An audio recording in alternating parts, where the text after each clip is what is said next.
আলহামদুলিল্লাহ, আজকে প্রথম রমজান। আর প্রথম রমজানের প্রথম সেহরির আয়োজন ছিল আমার এইগুলো। রমজান মাসের প্রথম দিনই তো আমি সেহরি পর্যন্ত একদম জেগেছিলাম না ঘুমিয়ে। রাত 2টার সময় উঠে এসে এখন আমি রান্না বান্না করতেছি। আজকে রান্না করব আমি বুটের ডাল, সাথে আমার ফেভারিট হাঁসের মাংস রান্না করব, আলু ভর্তা করব, ডিম ভর্তা করব, আর গরুর দুধ জাল দিব, কারণ আমার শ্বশুর সেহরিতে সবসময় দুধ কলা ভাত খায়। মাঝরাতে আমি রান্না বান্না শুরু করে দিলাম সেহরির জন্য। বুটের ডাল সন্ধ্যার দিকে ভেজাতে রাখছিলাম, সেগুলোই দিলাম সিদ্ধ করতে। আর এখন আমি করব হাঁসের মাংস রান্না। রমজান মাসের বাজারের সময় এই হাঁসটা আমি কিনে আনছিলাম, আর সেইটাই রান্না করতেছি প্রথম সেহরিতে। এর আগে তো আমার আম্মুই সবকিছু রান্না বান্না করতো, আর আমি নাক ডেকে ঘুমাতাম, সেহরির সময় ডেকে দিত, শুধু উঠে খেতাম। বাট এখন নিজেই সবার জন্য রান্না বান্না করতেছি। আমার শ্বশুর বাড়িতে আমরা ফ্যামিলি মেম্বার টোটাল 5 জন, আর সবার জন্যই রান্না করতেছি আজকে, কারণ আমরা সবাই রোজা রাখবো ইনশাল্লাহ। আমি না সারা বছর ওয়েট করি কখন রমজান মাস আসবে। এই সময়ের ফিলিংসটা একটু অন্যরকম। রান্না বান্না থেকে শুরু করে খাওয়া দাওয়া সবকিছুরই রুটিন একটু আলাদা। তবে আমার কেন জানি না মনে হয় রমজান মাসে অন্য সময়ের তুলনায় মজার মজার খাওয়া দাওয়া একটু বেশি করা হয়। প্রথম সেহরিতে আমার ফেভারিট খাবার রান্না করতেছি হাঁসের মাংস,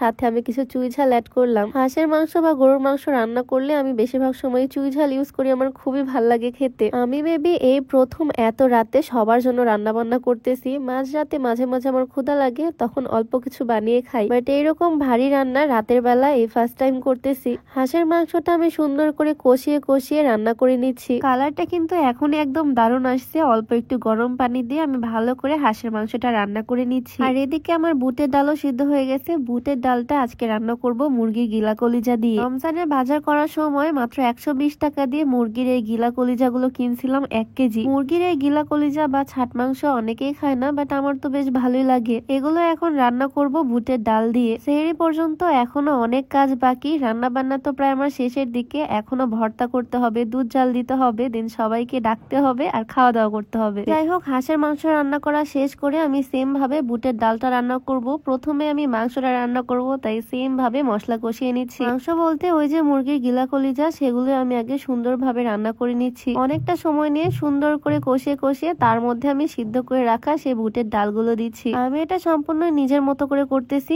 অনেকে আলাদাভাবে এই ডালটাকে বাগার দেয়, তবে এভাবে রান্না করলেও কিন্তু অনেক মজা হয় খেতে। আমি এটার মধ্যে গরম পানি দিয়ে দিলাম, আর এখন এটা ভালোভাবে রান্না করে নিব। আমার আম্মু এভাবে রান্না করে, খুবই মজা হয় খেতে। ভাত বা পরোটা, রুটি সবকিছুর সাথে খুবই ভাল লাগে। তো আমার মেন কাজ 2 রকমের তরকারি রান্না করা শেষ, আর তারপর আমি দিয়ে দিলাম দুধ জাল করতে। এটা আমার শ্বশুরের জন্যই, কারণ আমার শ্বশুর সব সময় সেহরিতে দুধ কলা ভাত খায়, মানে উনি সবসময় সেহরিতে দুধ ভাতই খায়। এই দুধটাও জাল দিয়ে রাখলাম। আর এদিকে আমার শাশুড়ি আম্মু করতেছে আলু ভর্তা আর ডিম ভর্তা। শুকনা মরিচ এভাবে ডলাডলি করলে আমার হাতে খুব জ্বালা পোড়া করে, তাই এই ডলাডলির কাজ মানে ভর্তার কাজ সবসময় আমার শাশুড়ি আম্মুই করে। তো আলু ভর্তা আর ডিম ভর্তাও করা কমপ্লিট। দেখেই তো লোভ লাগতেছে। আর আমাদের সেহরির সময়ও হয়ে গেছে। সেহরি শেষ সময়ের আগে রান্না বান্না সবকিছু কমপ্লিট করে ফেলছি, আর সবাই মিলে খাওয়া দাওয়া করবো এখন। এই ছিল আমার প্রথম রমজানের প্রথম সেহরি। এখন থেকে তো প্রত্যেক দিনই রান্না বান্না করতে হবে সেহরির জন্য, পুরা রমজানের একটা মাস। আজকে থেকে রুটিনটা শুরু হয়ে গেল। তো আজকের ভিডিওটা এখানেই শেষ করছি। সবাই ভালো থাকো, দেখা হয়ে যাবে নতুন কোনো ভিডিওতে। সবাইকে আল্লাহ হাফেজ।